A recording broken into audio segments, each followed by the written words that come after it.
Kami izin sebelumnya untuk presentasi Ibu. Kami dari kelompok Assalamualaikum warahmatullahi wabarakatuh. Waalaikumsalam warahmatullahi wabarakatuh. Puji dan syukur kita ucapkan kepada Allah Subhanahu wa Ta'ala yang telah melimpahkan rahmat dan karunia-Nya kepada kita semua, sehingga kita dapat berkumpul pada Zoom meeting pada siang hari ini dalam rangka menuntut ilmu mata kuliah filsafat pendidikan. Salawat berserta salam tidak lupa kita hadiahkan buat Nabi besar Muhammad Sallallahu Alaihi Wasallam berupa salawat Allahumma sholli ala Muhammad wa ala ali Muhammad. Baiklah, kami dari kelompok satu akan mempresentasikan hasil diskusi kami tentang hakikat filsafat dengan dosen pengampu Ibu Dr. Andes Eldarni MPD. Selanjutnya, anggota kelompok kami ada berempat. Yang pertama itu ada Delvira Indriani dengan NIM 23129016. Yang kedua adalah Givira Kurnia Faza dengan NIM 23129028. Intan Alicia Azahara dengan NIM 23129040. Dan Intan Kolbi Amelia dengan NIM 23129041. Selanjutnya, topik-topik yang kami bahas pada materi hakikat filsafat ini, yang pertama, apa itu hakikat filsafat? Yang kedua, hubungan pengetahuan, ilmu pengetahuan dan pendidikan. Yang ketiga, perbedaan filsafat, pengetahuan dan ilmu filsafat. Yang keempat, hubungan filsafat dengan filsafat pendidikan. Yang kelima, itu hubungan filsafat dengan agama. Dan terakhir yaitu hubungan filsafat dengan kebudayaan. Selanjutnya, materi pengertian filsafat dan ciri-ciri filsafat yang akan dibawakan oleh Intan Alicia. Kepada Intan Alicia, disilakan. Baik, terima kasih kepada moderator. Selanjutnya, saya akan menjelaskan tentang materi pertama kita, yaitu pengertian filsafat.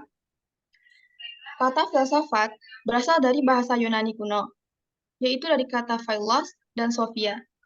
Philos yang artinya cinta yang sangat mendalam, dan sophia yang artinya kearifan atau kebijakan. Jadi, arti filsafat secara harfiah adalah cinta yang sangat mendalam terhadap kearifan atau kebijakan. Istilah filsafat sering dipergunakan secara populer dalam kehidupan sehari-hari, baik secara sadar maupun tidak sadar.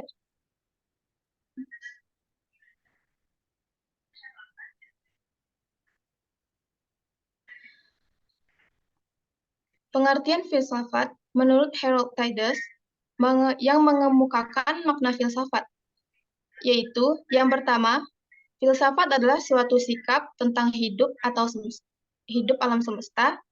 Yang kedua, filsafat adalah suatu metode berpikir reflektif dan penelitian penalaran. Yang ketiga, filsafat adalah suatu perangkat masalah-masalah. Dan yang terakhir, filsafat adalah seperangkat teori dan sistem berpikir. Next.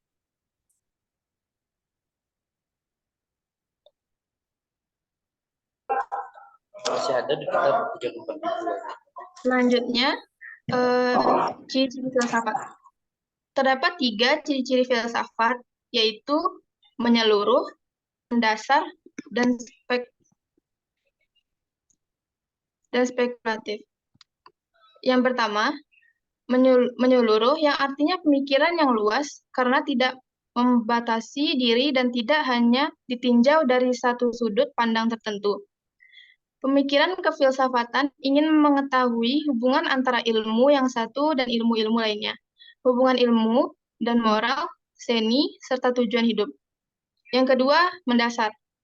Artinya, pemikiran yang dalam sampai pada hasil yang fundamental atau esensial objek yang dipelajarinya, sehingga dapat dijadikan dasar berpijak bagi segenap nilai dan keilmuan. Filsafat tidak hanya berhenti pada kulit-kulitnya saja, tetapi sampai menembus kedalamannya. Dan yang terakhir, spekulatif. Artinya, hasil pemikiran yang diperoleh dijadikan dasar bagi pemikiran selanjutnya. Hasil pemikiran berfilsafat selalu dimaksudkan sebagai dasar untuk menelusuri bidang-bidang pengetahuan yang baru. Namun demikian, tidaklah berarti hasil pemikiran kefilsafatan tersebut meragukan kebenarannya, karena tidak pernah tuntas. Sekian penjelasan dari saya kembalikan kepada moderator. Terima kasih. Baiklah, terima kasih banyak kepada Intan Alicia yang telah menjelaskan materi tentang pengertian filsafat dan ciri-ciri filsafat. Selanjutnya, materi tentang pengertian pendidikan, hubungan pengetahuan dan ilmu pengetahuan yang akan dibawakan oleh Delvira Indriani. Kepada Delvira, disilahkan. Baiklah, terima kasih kepada moderator. Materi selanjutnya yaitu pengertian pendidikan. Makna pendidikan secara sederhana dapat diartikan sebagai usaha manusia untuk membina kepribadiannya sesuai dengan nilai-nilai di dalam masyarakat dan kebudayaannya. Dengan demikian, bagaimanapun sederhananya peradaban suatu masyarakat, di dalamnya terjadi atau berlangsung suatu proses pendidikan. Karena itulah sering dinyatakan pendidikan telah ada sepanjang peradaban umat manusia. Pendidikan pada hakikatnya merupakan usaha manusia melestarikan hidupnya. Next.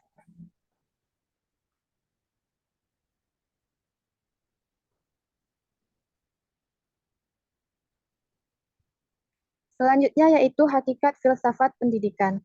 Pendidikan dan filsafat tidak terpisahkan karena akhir dari pendidikan ialah akhir dari filsafat, yaitu kearifan. Dan alat dari filsafat adalah alat dari pendidikan, yaitu pencarian, yang akan mengantar seseorang pada kearifan. Telah menjadi keyakinan para ahli dalam lingkungan pendidikan tentang adanya kenyataan bahwa pendidikan itu berhubungan erat dengan filsafat. Dalam banyak hal, pendidikan perlu berlandaskan pada konsep-konsep tertentu yang perumusannya diambil dari filsafat. Filsafat pendidikan merupakan filsafat yang digunakan dalam studi mengenai masalah-masalah pendidikan yang merupakan landasan bagi semua pendidikan untuk memperoleh jawaban-jawaban bagi permasalahan. Next.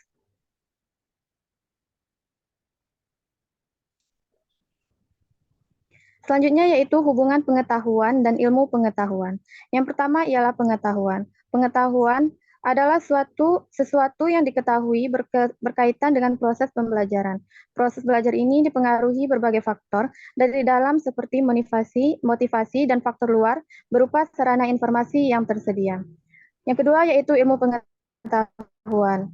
Ilmu pengetahuan merupakan seluruh usaha sadar untuk menyelidiki, menemukan, dan meningkatkan pemahaman manusia dari berbagai segi kenyataan dalam alam manusia. Segi-segi ini dibatasi agar dihasilkan rumusan-rumusan yang pasti. Ilmu memberikan kepastian dengan membatasi lingkup pandangannya, dan kepastian ilmu-ilmu diperoleh dari keterbatasannya. Sekian yang dapat saya sampaikan, saya kembalikan kepada moderator.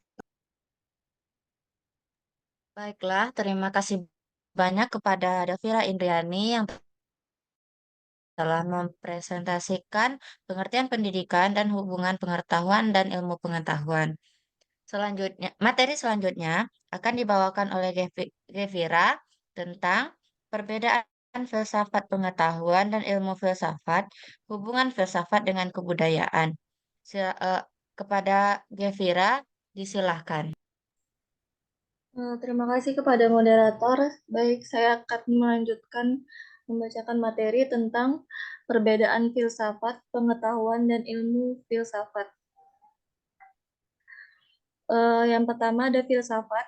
Filsafat menghampiri kebenaran dengan cara menuangkan, mengembarakan, atau mengelanakan akal budi secara radikal, mengakar dan integral, serta universal, tidak merasa terikat oleh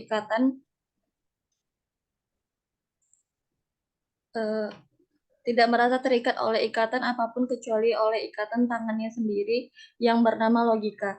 Sedangkan pengetahuan hasil dari proses mencari tahu sesuatu yang diketahui berkaitan dengan proses pembelajaran. Proses belajar ini dipengaruhi berbagai faktor dari dalam seperti motivasi dan faktor luar berupa sarana informasi yang tersedia serta keadaan sosial budaya. Sedangkan ilmu pengetahuan mencari kebenaran dengan jalan penyelidikan, pengalaman, dan percobaan sebagai batu ujian. Selanjutnya filsafat pertanyaan lebih jauh dan lebih mendalam berdasarkan pada pengalaman realitas sehari-hari. Sedangkan pengetahuan tidak dibatasi pada deskripsi, hipotesis, konsep, teori, prinsip, dan prosedur yang secara probabilitas Bayesian adalah benar atau berguna. Sedangkan ilmu bersifat diskursif, yaitu menguraikan secara logis yang dimulai dari tidak tahu menjadi tahu. Selanjutnya kepada filsafat dengan wataknya sendiri yang menghampiri kebenaran baik tentang alam maupun tentang manusia yang belum atau tidak dapat dijawab oleh ilmu karena di luar atau di atas batas jangkauannya ataupun tentang Tuhan. Sedangkan pengetahuan metodenya sendiri mencari kebenaran tentang alam dan manusia. Selanjutnya ilmu pengetahuan dengan metodenya sendiri mencari kebenaran tentang alam dan manusia. Selanjutnya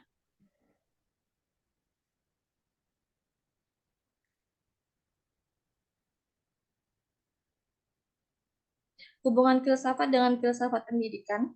Hubungan fungsional antara filsafat dan teori pendidikan adalah yang pertama, filsafat merupakan suatu cara pendekatan yang dipakai untuk memecahkan problematika pendidikan dan menyusun teori-teori pendidikan. Yang kedua, filsafat berfungsi memberi arah terhadap teori pendidikan yang memiliki relevansi dengan kehidupan yang nyata. Yang ketiga, filsafat. Dalam hal ini, filsafat pendidikan mempunyai fungsi memberikan petunjuk dan arah dalam pengembangan teori-teori pendidikan menjadi ilmu pendidikan. Hubungan filsafat dengan filsafat pendidikan dapat dirumuskan sebagai berikut. Yang pertama, filsafat mempunyai objek lebih luas, sifatnya universal, sedangkan filsafat pendidikan objeknya terbatas dalam dunia filsafat pendidikan saja. Yang kedua, filsafat hendak memberikan pengetahuan atau pendidikan atau pemahaman yang lebih mendalam dan menunjukkan sebab-sebab tetapi yang tak begitu mendalam. Yang ketiga, filsafat memberikan sintesis kepada filsafat pendidikan yang khusus mempersatukan dan mengkoordinasikannya. Yang keempat, itu ada lapangan filsafat. Mungkin sama dengan lapangan filsafat pendidikan, tetapi sudut pandangnya berlainan. Selanjutnya,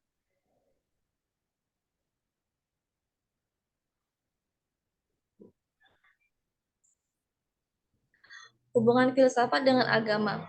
Filsafat metode berpikir sistematis digunakan untuk memahami kebenaran, termasuk dalam konteks keagamaan. Filsafat memiliki nilai kebenaran relatif karena bersumber dari akal manusia, sedangkan agama memiliki nilai kebenaran absolut karena bersumber dari Tuhan yang abadi. Meskipun berbeda, keduanya tidak sepenuhnya terpisah dan bisa saling melengkapi. Filsafat dapat menjadi alat untuk memperkuat kedudukan agama, sementara agama bisa menginspirasi pemikiran filosofis yang kuat. Banyak pemikiran filsafat pada akhirnya mencapai keyakinan akan keberadaan Tuhan, menunjukkan bahwa agama dapat menjadi landasan bagi pemikiran filosofis yang mendalam. Beberapa filsuf bahkan menguatkan keimanannya setelah menjelajahi secara mendalam pemikiran filosofis. Selanjutnya, yang terakhir itu ada hubungan filsafat dengan kebudayaan. Hubungan antara filsafat dengan kebudayaan dapat kita amati dalam konteks pemikiran. Filsafat merujuk pada sistematis dan universalnya, cara berpikir yang meresap ke dalam setiap individu. Sedangkan kebudayaan merupakan hasil dari proses pemikiran filosofis yang tercermin dalam karya seni, nilai-nilai, dan pandangan hidup. Dengan demikian, filsafat secara signifikan memengaruhi pola pikir dalam kebudayaan dan di setiap aspek kebudayaan. Terdapat pengaruh filsafat yang membentuknya. Sekian materi yang dapat saya sampaikan, saya kembalikan kepada moderator. Baiklah, terima kasih banyak kepada Gevira yang telah menjelaskan materi tentang perbedaan filsafat pengetahuan dan ilmu filsafat, serta hubungan filsafat dengan kebudayaan dan agama. Baiklah, sekian yang dapat kami sampaikan dari kelompok 1. Kami membuka sesi penambahan materi kepada teman-teman. Jadi kepada teman-teman yang ingin menambahkan materi, disilahkan untuk mengacungkan tangannya. Resen ya. Menambahkan materi lu ya. Iya, Bu, menambahkan materi, Bu. Ya.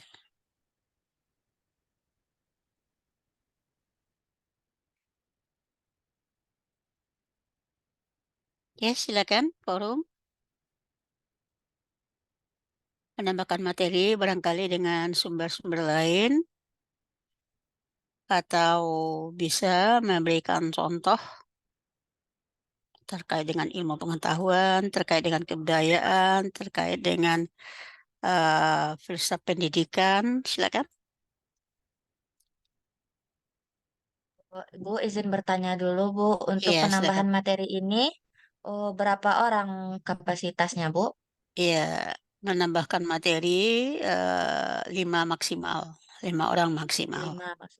Baik, Bu. Pertanyaan 5 juga. Baik, Bu. Jadi penambah materi 5. Nanti kalau misalnya ada lebih dari 5 nanti ditulis saja di di grup ini siapa yang menambahkan materi. Ya. Baik, Bu.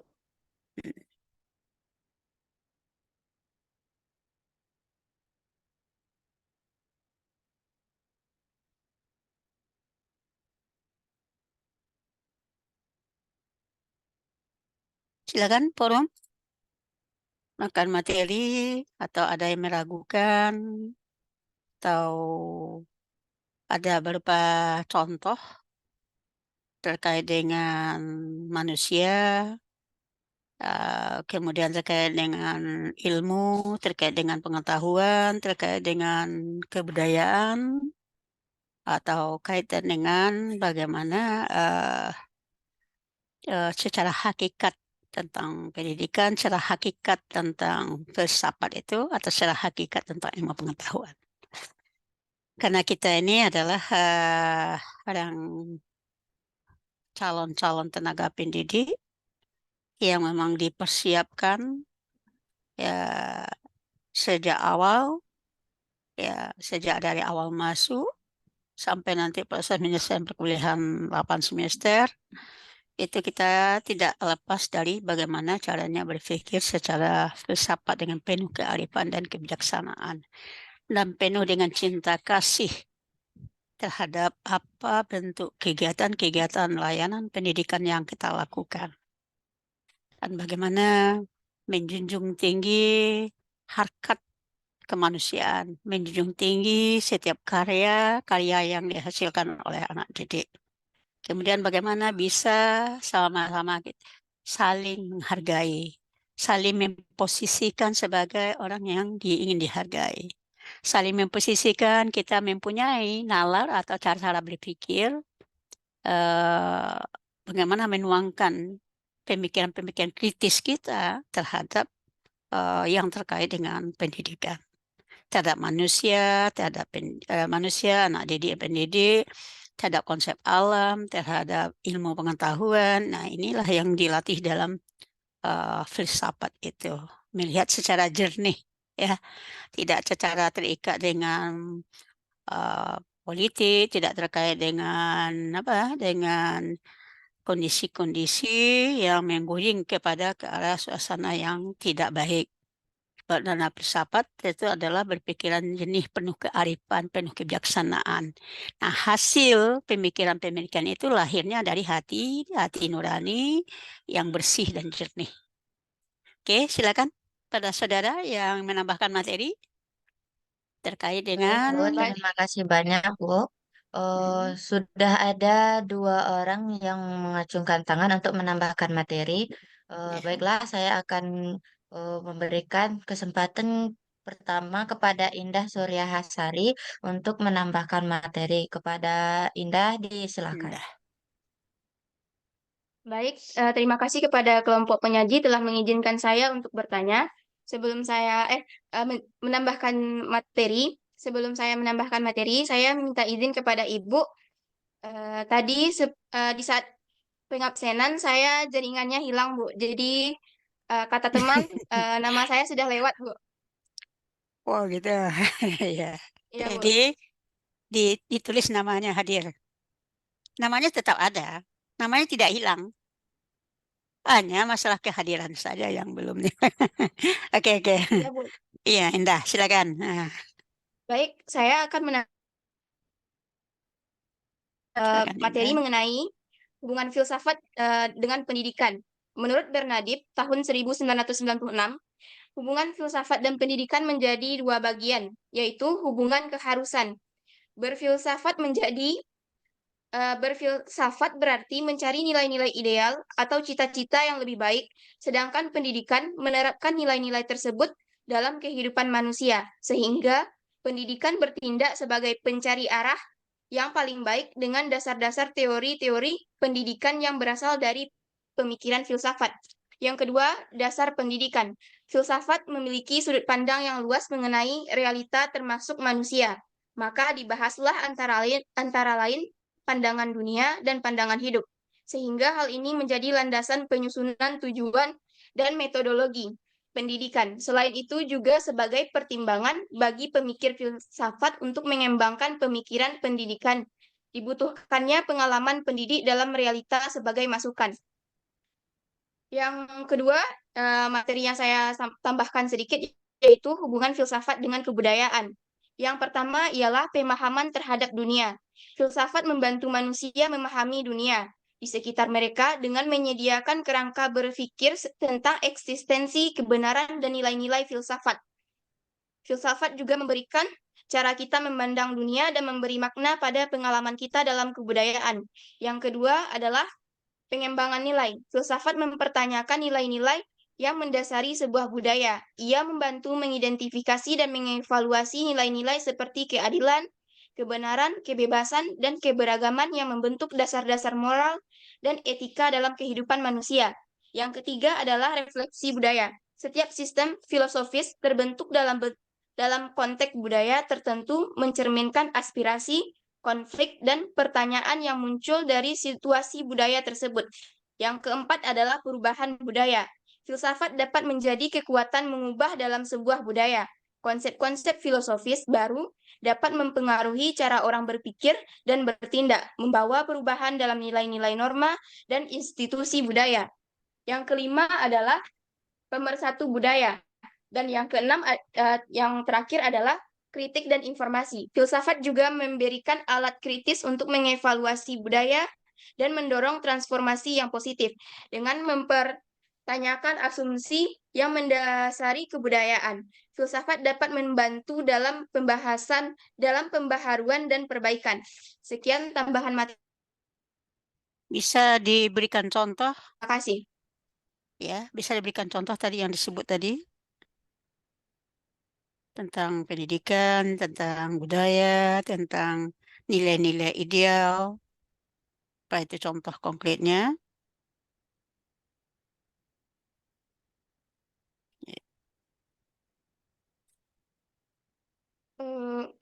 Untuk contohnya tidak ada, Bu. Soalnya itu sesuai dengan resume yang saya buat, Bu.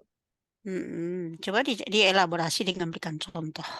Ya, artinya karena kita ini adalah pendidik, calon tenaga pendidik, yang kita ungkapkan itu mana nilai-nilai yang ideal itu, yang hidup di tengah ada pada setiap diri insan manusia itu.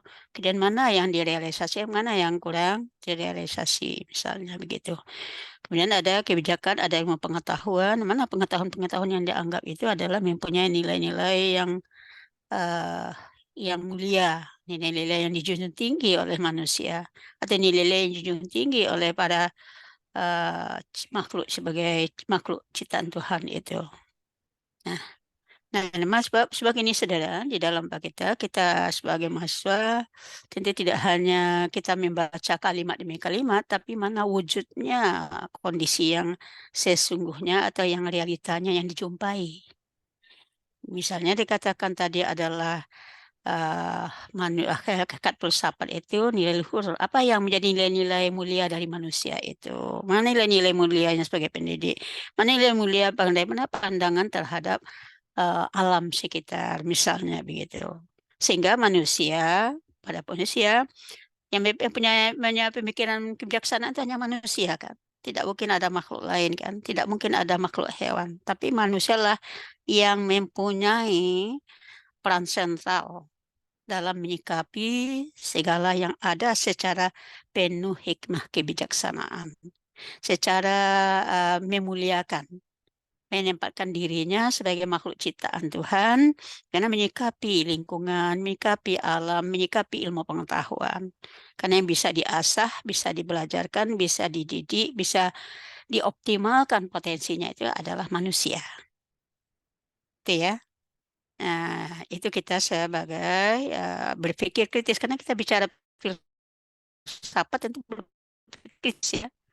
Kritis, agak mendalam, kemudian melihat sesuatu itu secara hakiki, secara hakikat, ya, secara yang sesungguhnya, yang idealnya, yang seharusnya, yang mutlaknya harus dipunyai, dilakukan oleh manusia itu.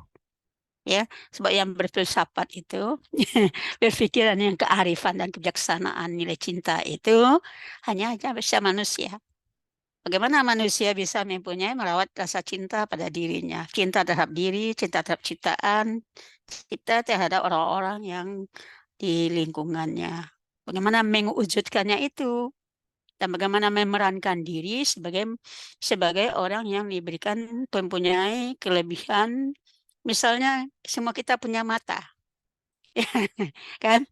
Itu hakikatnya kita kan punya mata. Nah, dan kita masing-masing adalah pengendali. Ya, pengendali dari mata kita itu. Ya kan?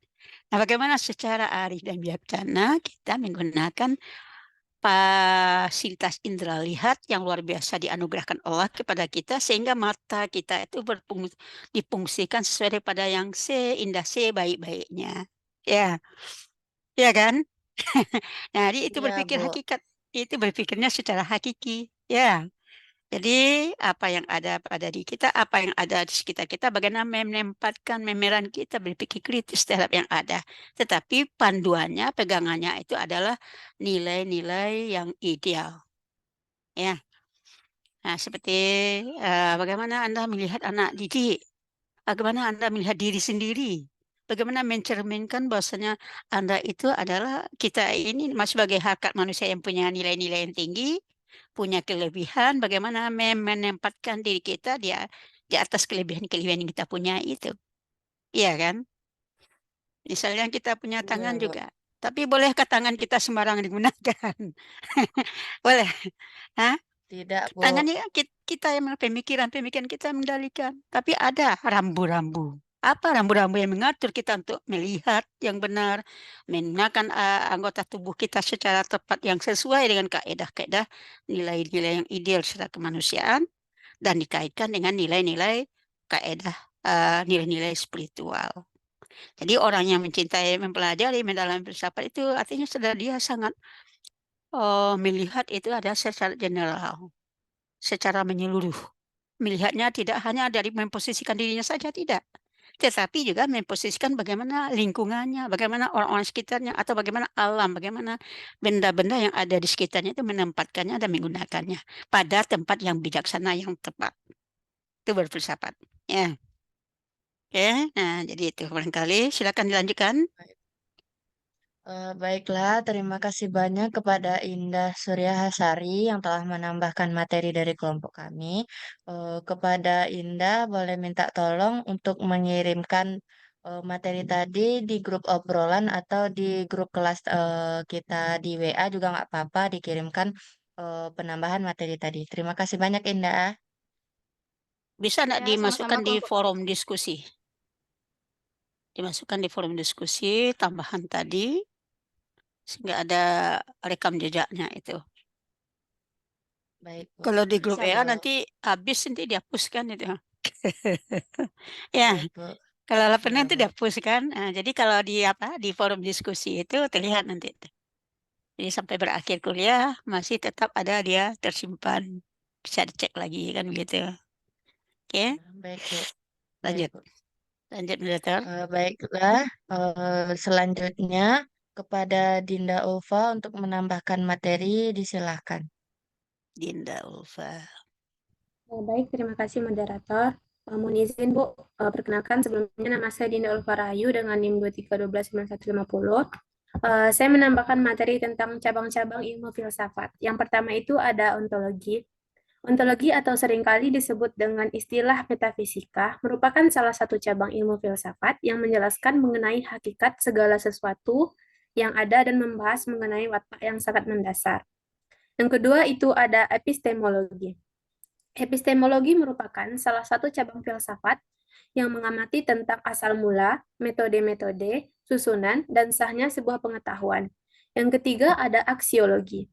Aksiologi ini umumnya berbicara mengenai nilai dan kegunaan dari segala sesuatu yang berkaitan dengan kaidah moral, pengembangan penggunaan ilmu pengetahuan yang didapatkan. Yang keempat ada logika. Logika adalah salah satu cabang filsafat yang berbicara mengenai aturan berpikir supaya dengan adanya aturan tersebut bisa diambil kesimpulan yang benar. Mungkin sekian penambahan dari saya, Bu. Saya kembalikan kepada moderator. Baiklah. Terima kasih banyak kepada Dinda Ulfa yang telah menambahkan materi kelompok kami. Eh, Bagaimana, Ibu? Ya, silakan lagi. Apa lagi? Jadi Apakah tadi masih ada tunggu dulu. teman-teman? Masih ada tambahan enggak dari teman-teman? Apakah masih ada tambahan materi teman-teman?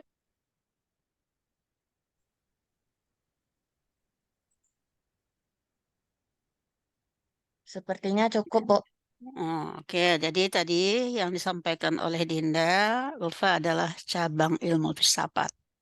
Ya, maksudnya sini ya saudara, filsafat itu diakui sesuatu itu sebagai suatu bidang ilmu harus memenuhi 3 unsur. Apa unsurnya itu? Ontologi. Ya, ontologi itu mananya adalah objek kajian, objek penelaahan, atau boleh dikatakan lagi adalah ruang lingkup kajian.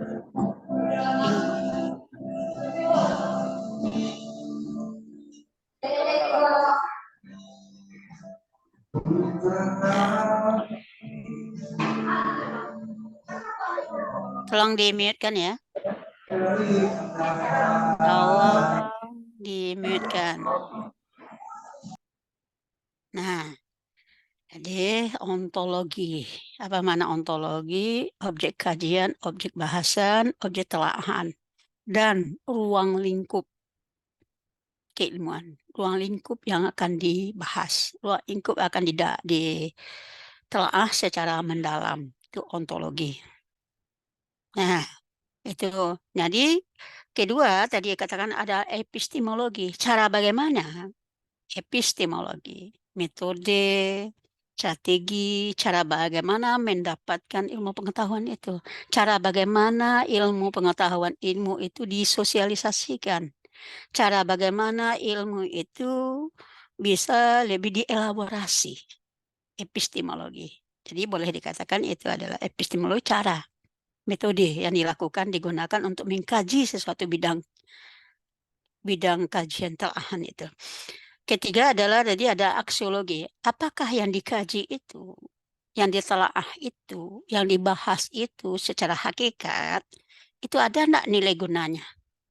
Ada enggak kemanfaatannya? Kemanfaatan itu tidak hanya kepada manusia saja, tetapi kepada alam, kepada makhluk lain, atau kepada lingkungan. Nah, tapi kalau tidak ada kegunaannya, tidak ada manfaatnya, tidak usah dikaji secara mendalam. Jadi kajian filsafat itu dilihat dari 3 aspek.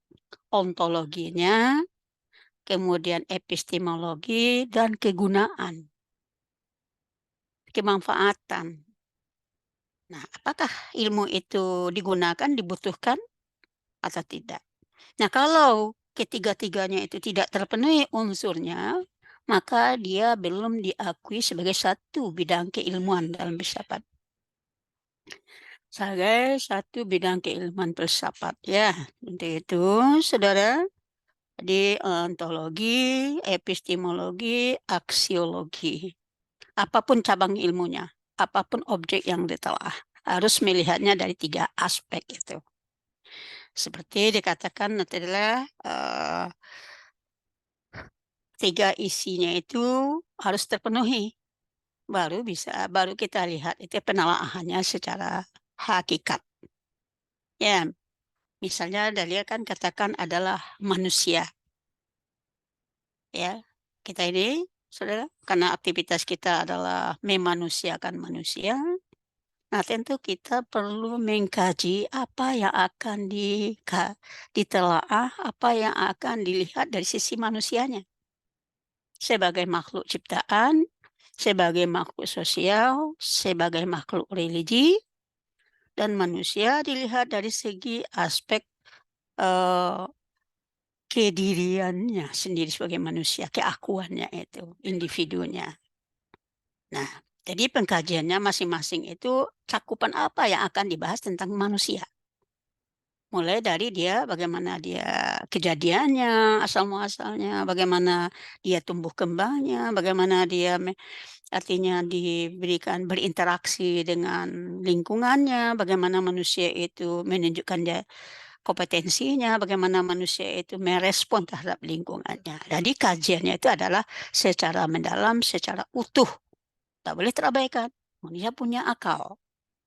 Nah, bagaimana akal ini bisa diasah, dipertajam, dikembangkan. Bagaimana melihat bahwasanya manusia punya akal, apa yang harus ditantang, apa yang harus diberikan kepadanya. Sehingga kemampuan akal berpikirnya itu lebih kritis, lebih komprehensif. Nah, bagaimana memposisikan akal bagi diri manusianya itu? Apakah semuanya bisa dilogikakan? Apakah semuanya bisa dirasionalkan? Tidak. Kecuali kan yang tidak bisa itu apa? Kalau yang tidak bisa dirasionalkan kaitan dengan nilai keyakinan. Tapi sepanjang dia itu ilmu pengetahuan, sepanjang dia itu ada objeknya, ada fenomenanya, ada kondisinya, maka itu bisa dirasionalkan, bisa dilogikakan dengan berpikir kritis terhadap segala sesuatu yang ada. Ya, untuk mengkaji diri manusia saja kita itu sudah banyak dihabiskan waktu. Nah, dari kajiannya itu nanti muncullah dari berbagai cabang-cabang ilmu pengetahuan. Pengetahuan tentang biologi, pengetahuan tentang ilmu sosial, pengetahuan tentang lingkungan, pengetahuan tentang artinya aspek keindividuannya, dan lain sebagainya. Pengetahuan tentang kemampuan manusia itu dilihat secara utuh. Tidak hanya potensi akalnya saja, tapi bagaimana dia manusia mempunyai hati nurani. Manusia mempunyai hawa nafsu. Dan bagaimana menempatkan ke masing-masingnya sesuai dengan pada posisi, meletakkannya pada posisi yang ideal dan benar.